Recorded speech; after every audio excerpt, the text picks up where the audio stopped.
Pero wala pa siyang sinasabi, no? Wala siyang specific na policy except, yun na nga, sinabi niya kahapon, ngayon lang na, yun na nga, I will answer all you may want to know. Naniniwala ba kayo na under my lead, we will support and protect the rights of the media?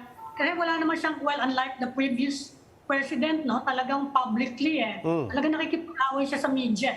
At least itong isang to, wala pa namang sinasabing gano'n, and so far, medyo encouraging naman yung mga public pronouncements niya.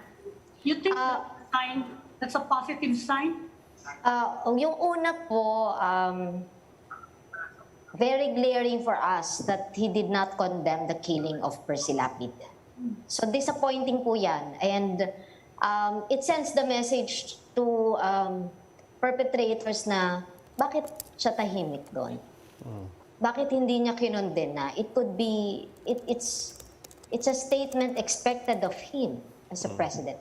Number two, when he said that he will answer all the questions, iba po yung reports na nagagather namin from our colleagues, particularly sa Malacanang beat, na finifilter muna yung questions and there are questions which he refuses to answer.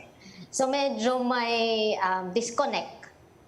But of course, we welcome yung promise niya that poprotektahan niya yung media. Pero as to how it will happen, we have yet to see.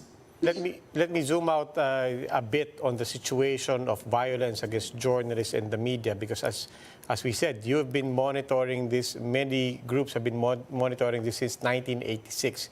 We've been tracking killings. The Philippines remains, as you always say, quote unquote, one of the deadliest places for journalists anywhere in the world. Now, this November 2022 marks the 10th year, if I'm not mistaken, of the launch of the UN Plan of Action on the Safety of Journalists. And for that, the Philippines was one of the first to adopt its own national action plan. You're a stakeholder there, and the direction for there is to try to come up with a national mechanism for safety, something that brings government, civil society, media all together on some common plan and direction. But what would you like to see by way of a national action plan or a mechanism that is institutionalized that can ensure that we can somehow lessen, if not totally eradicate, violence against journalists and the free press? I think this administration should treat the media as what we are. We are not enemies. I think the attacks are coming from the perception that we are here to destroy government, to destroy the reputation of government officials. Our job is to tell the truth. And most of the attacks, for example, red tagging, libel and cyber libel, these are being done by the powers that be in many provinces by the big politicians to harass and intimidate our colleagues.